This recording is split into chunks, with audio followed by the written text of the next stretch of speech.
Part 2, The Great Gaslighting: How Professionalism Led Experts to Extract Financial Safety and Hope from the American Population for 20 Years.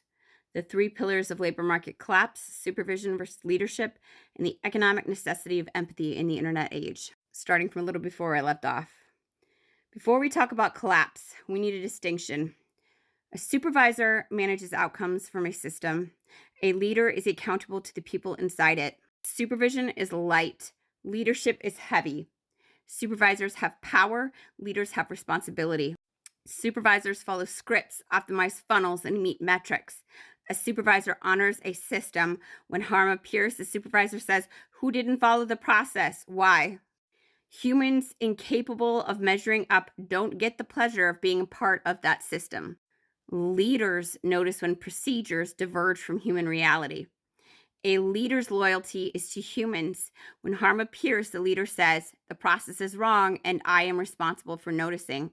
Systems serve humans, or they are discarded or remade.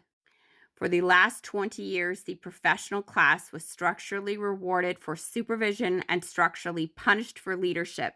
Not because professionals were full of malice. That's structurally exhausting to carry out at mass scale. We see none of that. But because professionalism itself trained them not to feel the weight of the people beneath the metrics. Once people became roles, cues, or filters, you don't lead them, you supervise what comes out of them. That distinction matters because everything that follows is what happens when supervision replaces leadership at scale. The category error, the professional blindfold. Don't talk about your hiring process that makes you look unprofessional. You've heard this, you may have said it, we've all inherited this norm. No one chose it, no conspiracy spread it. It was reinforced quietly, professionally, everywhere. And that's the first thing to understand. The training was not chosen, it was absorbed. The accident of birth, the cognitive gifts that land some people in certain rooms, the educational paths that confer authority, none of that is chosen either.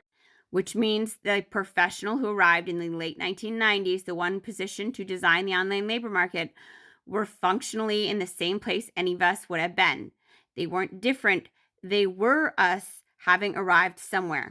And they carried the same frame we all carried. When you think about hiring, you think about it from one side, the employer side, the efficiency side, the management side.